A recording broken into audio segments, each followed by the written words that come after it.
Hello, beautiful soul. I wanted to start this video off by saying that I have been a swim instructor for now almost over 10 years, and I love teaching people how to swim. I kind of missed it, and I thought, well, it would be really cool to kind of share, hopefully, some life-saving techniques. And you can try them out in water you can stand in at your own pace if you are somebody who is kind of like, I can't really swim that well, or you just are afraid of the water. I want you to know that it's okay, but a lot of the times that fear makes us contract and, relax, have fun. I hope that this inspired you to go and find a body of water and swim in it safely and practice these skills, and especially teach them to your kids, especially your younger kids, and don't have, fear surrounding that, but really give them those tools so that they can be safe when they're playing in the water. Okay, that's it. Hope that you enjoy the video. Peace. I'm really about to go in the pool, and it's not warm, but whatever. Let's do some swim drills.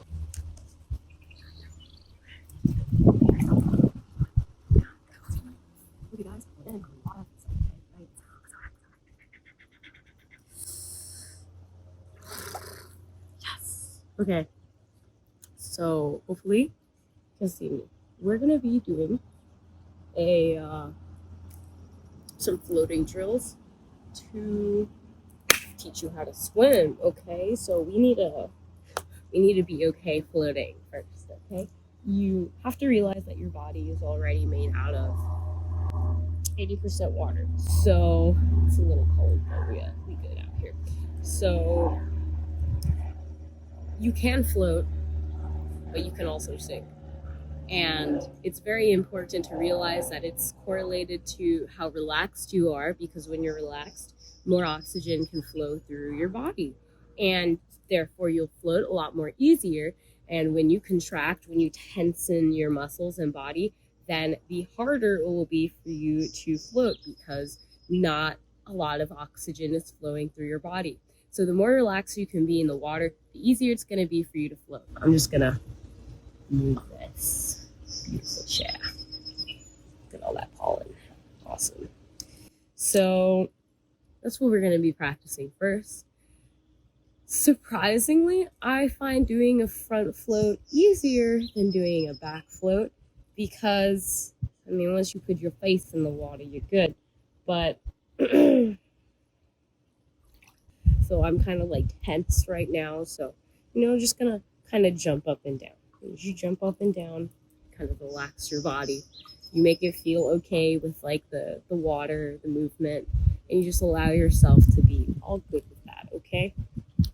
So we're gonna do a front float first, and I might just have to go underwater just to get my whole body used to the water, but I'm kind of I'm holding off, All right, what do we do when we don't really want to go in the water, but we know that we probably should go in the water because we're here to swim? Oh, feels good now. We just do it. We just don't.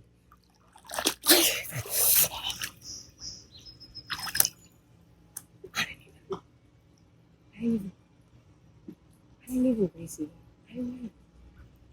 Once you immerse yourself in the water, it's a lot easier for you to float because your body will relax.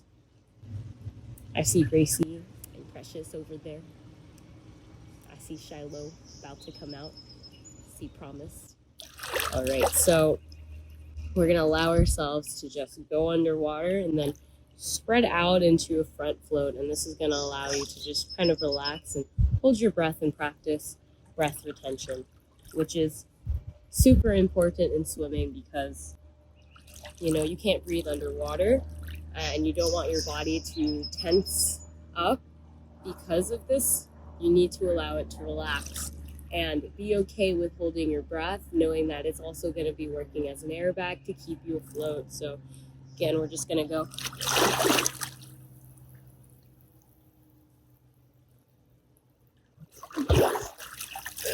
Okay, that was pretty good. What will happen sometimes when you're floating, especially if you're male, your legs will sink. And that's okay. To prevent your legs from sinking in the back, you can just bend your knees, and they'll we'll float up until that point. Oh, that's a nice breathe. All right, so now we're gonna do the back float. So the back float is pretty much the same thing as the front float, except of course this time we're on our back. We want to have awareness of our spine, because if we tuck our chin, we're going to be curving our spine, and we're going to kind of make like a curved shape, and we're going to sink from the center. So we want to allow our spine to be parallel with the water, and that way it's a lot easier to float. And just relax on your back. Again, you can take big breaths. You can use your lungs as airbags. So again, we just kind of lean back.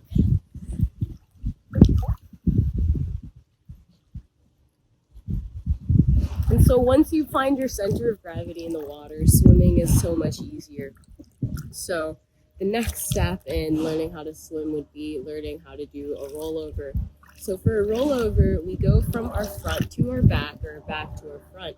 And we do this to, again, get used to rotating and still being centered with the water, so that we're staying on the top, we're staying floating. So I'm gonna go from the front to the back, and you'll see that I'm trying to keep my body on the surface of the water the whole time to make it easier for me. So we're gonna go ahead.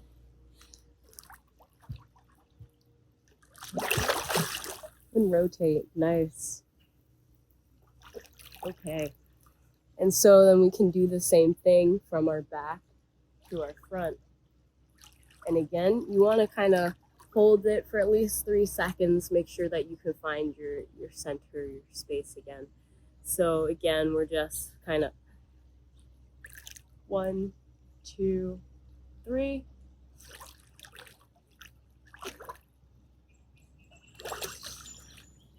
And you could just keep going around in circles if you want. So here's a few things that, if you're still struggling with floating, that you might want to be aware of. When you're on your back, if you are looking up like this, I'm using my hands right now because I'm going to sink, right? So you want to be aware if your hips are dropping when you're on your back.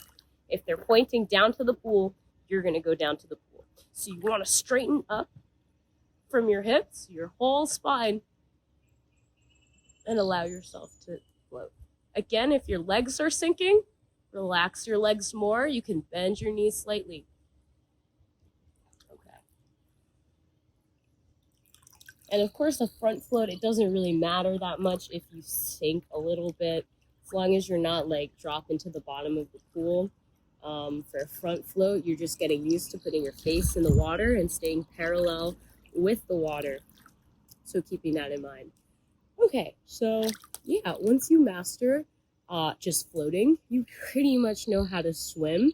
If you go in water that you can't stand in, which maybe we'll go over, and we'll go in some water that we can't stand in, I will show you what to do so that you can kind of remain calm. You can float up to the top and you can go.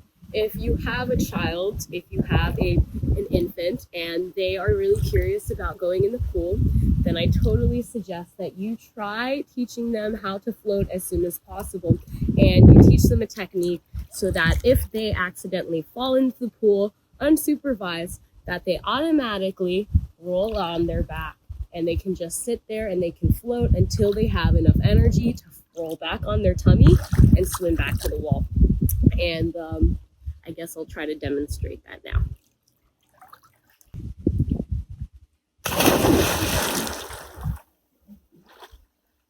Okay, so now I'm in the water. I can't stand in this water, and that's totally okay. If I was a child, what would I do? Well, I would go on my back. I'd just float on my back. Maybe I could call for help. Hey, help me. I can't really swim that well. I'm in water that's too deep. And then what I would do, I'd roll over on my tummy and I'd make my way to the wall. When I get tired again, I just roll on my back and I take a breather. And when I'm ready again, I roll on my tummy and I make my way to the wall. If there's no stairs, I'll just, hold on the wall and make my way back. So that's really what, yeah, that's what it looks like. I hope that this will help somebody in some way. So even if you can't swim that well, you realize that swimming is really just staying on the surface of the water, and that mainly comes from relaxing your body and allowing yourself to naturally float. I will say, like, if you're in water that you can't really stand, learning how to tread, which is really just kind of relaxing your body. You're like perpendicular with the water, and you're kind of swimming in place. You're pushing the water below you in a very relaxed way, where you're really aware of the flow. But yeah, that is all I have for today. I hope that this helps somebody with their swimming and maybe will save a life. God bless. Namaste.